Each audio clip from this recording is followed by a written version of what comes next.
when we talk about Tao, and we talk about finding an ease in practice, it can be very difficult to find this in a lot of the traditional movement world. There's ways to work around, there's your individual's youth, previous training, strength, even determination, even the way that the greatest gift you can have to have this single-minded determination can trap people into missing some of the ease and the simplicity of that's available to them. And I really encourage people to engage in woodworking in particular. For a lot of Australian people, you're going to be dealing with some very hard timbers, and it's a real pass-fail. If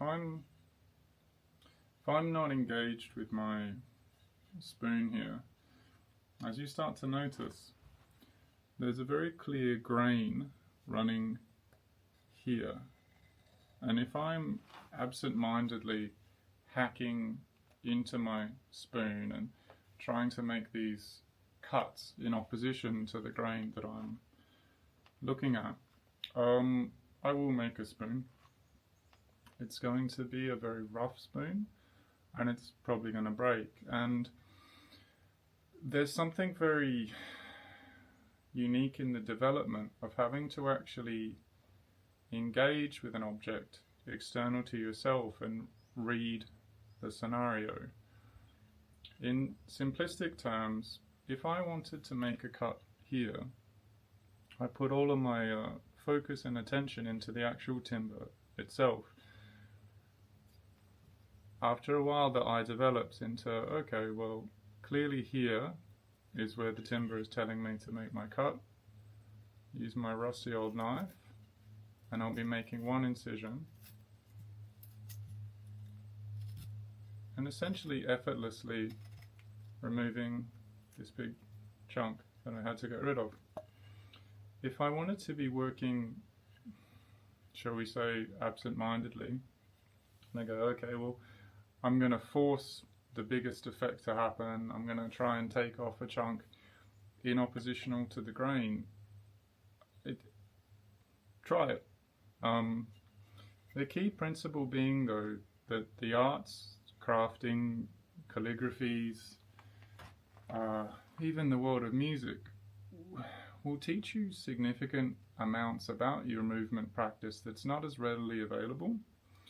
There's such a depth of language and ways to process. When you start to talk to a skilled jazz musician, what makes jazz unique, they're going to expose you to a world of language and interpreting that's just not the case. If I ask any of my students what makes that locomotion good and what makes that locomotion poor, if you're stuck in the language of performance or movement, unfortunately sometimes the common describers are like, I like the pace, I like the size, the smallness, I like the ability to perform the fancy move, the one-arm balance. These are all brilliant starting blocks, but the artistic world, for me, and why I encourage my students to do it, will teach you a lot of the finer qualities, which we observe and be, yes, that's beautiful, or yes, that person has beautiful movement. We want to move beyond that. We want to be able to understand that.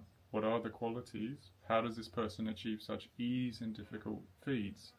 And then how do I incorporate that into my world? That too, and I just don't like the idea that humans are too far away from being able to make things themselves. There's no, it's not an accident that the average hand has this much dexterity.